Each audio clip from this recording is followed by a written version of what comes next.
Hey Pectus Warriors, what's going on? It's Byrne from Pectus.com, and in today's video what I wanted to talk about is how to structure a workout for Pectus Excavatum.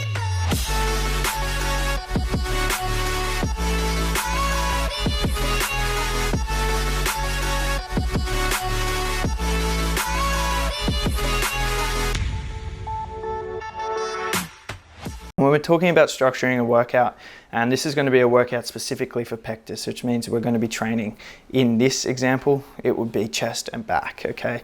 This is the workout that I'm talking about because they're two very key muscles for pectus. However, with my training programs and in general, we do not want to neglect any muscles. So we want to make sure we're training every muscle, and at least 2 times a week, in my opinion. Bro splits are very ineffective. So structure your workout split, so you're at least training every muscle twice per week. At a minimum, okay?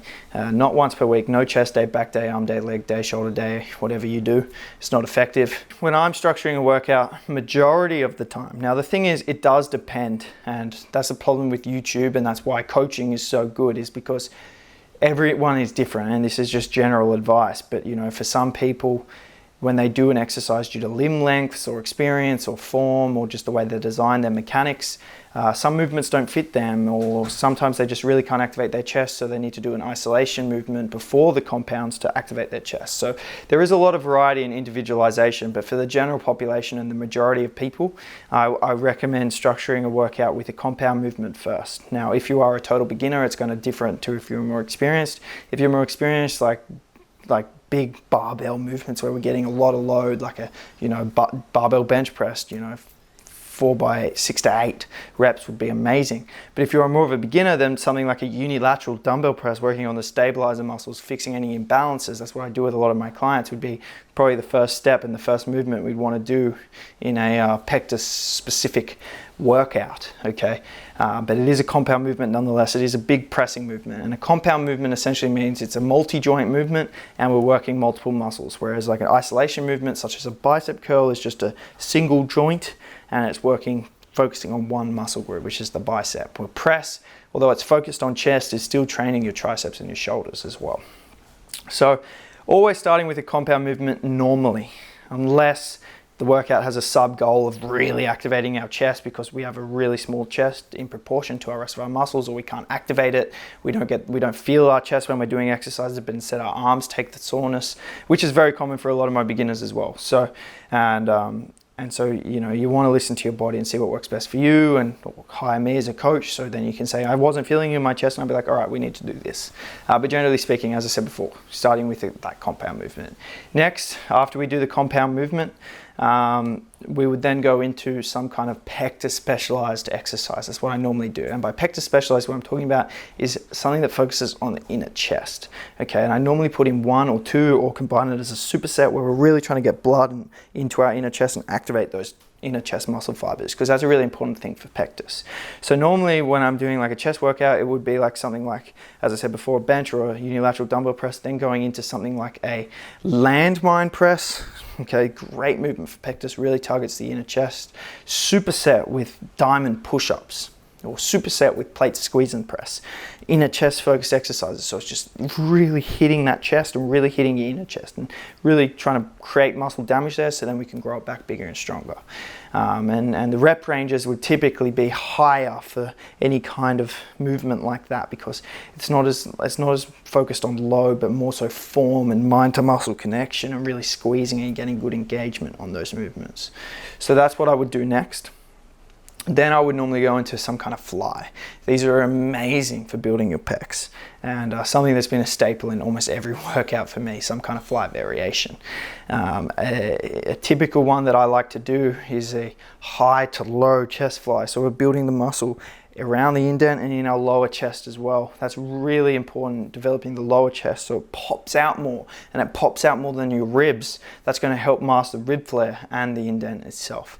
So a high to low cable fly would be an amazing exercise, and so some kind of fly movement anyway would be great. And we want to vary these, and as I work with my clients, each program, these exercises changes because the body adapts to the same exercises, okay? And eventually it doesn't become a stimulus to elicit change. So every 5 weeks, my clients get a new program with new exercises, a new variation, so we can apply progressive overload in that 5-week training block, and then we change it up, and we continue to do so, so we're continuously building muscle at a good rate. So by the time you've done, going back to the workout, by the time you've done the press, you know, a superset of 2 inner chest focused and then a fly, that will be your chest pretty well smoked. Sometimes I do something like a push-up AMRAP at the end just to really just finish off with a good amount of muscle damage. Depends on the experience, you know, less experienced clients, we stay away from full failure a lot of the time because, you know, it can lead to injury and they don't have the control to have really good form when they're pushing it to those levels of intensity. So it does also depend there. But then that would be the chest, and then I would go on to, you know, back in this example, or the other muscle group, whatever it is that we are training.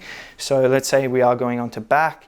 Again, I would start with a compound movement. That could be a deadlift on back day, although a lot of the times I like to leave that for legs. Otherwise, it could be something like pull-ups or chin-ups. That's normally something that I start my back day with. They're very taxing, and you know, it's going to work not only your back, but your arms as well, your core even. So I often put in a pull-up or a chin-up first. Great movement for pectus.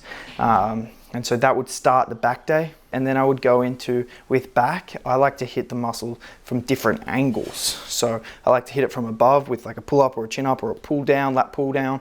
Then I like to hit it from in front with a row. And then I like to hit it from underneath with like a bent over row, okay? And that's gonna hit all the different parts of your back. And I like to change up the grip. So if I did like a wide grip pull up, then I do an inner close grip row, and then maybe an underhand grip bent over barbell row. And that's how I like to structure back, 3 exercises from different angles normally.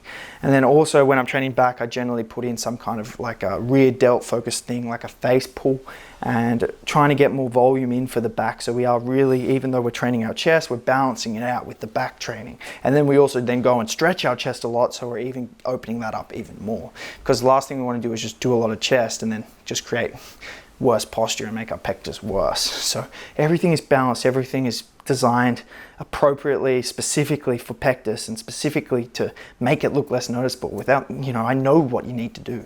And hopefully this video has given you a good insight into kind of how you should be structuring it. And if you're not doing it right, or it sounds too complicated, you need to sign up for coaching.